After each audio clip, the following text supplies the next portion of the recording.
Yo, what's up mga ka-poison? For today's video, tara samahan nyo ako sa aming palayan. Yan nga pala, sa makalipas ng 3 linggo, ngayon na lang ulit kayo makapunta. Tara, silipin natin.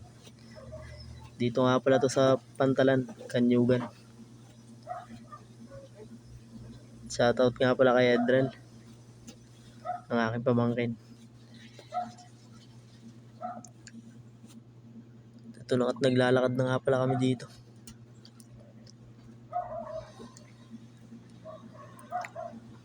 At napakainit, hindi mapintahan yung muka. Yan at medyo malapit na tayo mga ka-poison. May nadaanan nga pala kami dito nagpapatubig. Ganyan nga pala yung gagawin namin. May sabon. Ayan, bumubula. May sabon. Ayan, makakadaanan naman ako sa tulay na maganda. Yan nga pala, nakita ko nga pala sila Tio dito, nagkakwentuhan. Tara, silipin natin ang palay.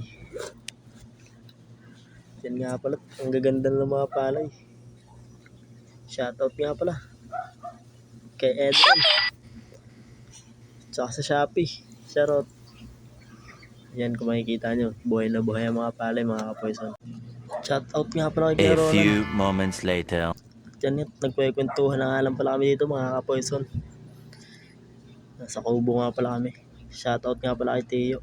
Napakasipag kong tiyuhin.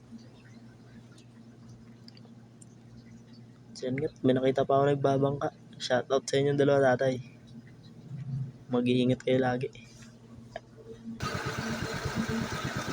Yan, nabula nga yung tubig. May sabon.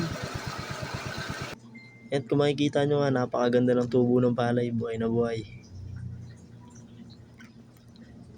Andito na lang tayo mga ka-poison. Maraming salamat. Yo, what's up mga ka-poison? Kung di ka pa nakapag-follow sa aking page, The Poison TV, at kung di ka pa nakakapag-subscribe sa aking YouTube channel, please subscribe mo na and click to the notification bell. Thank you.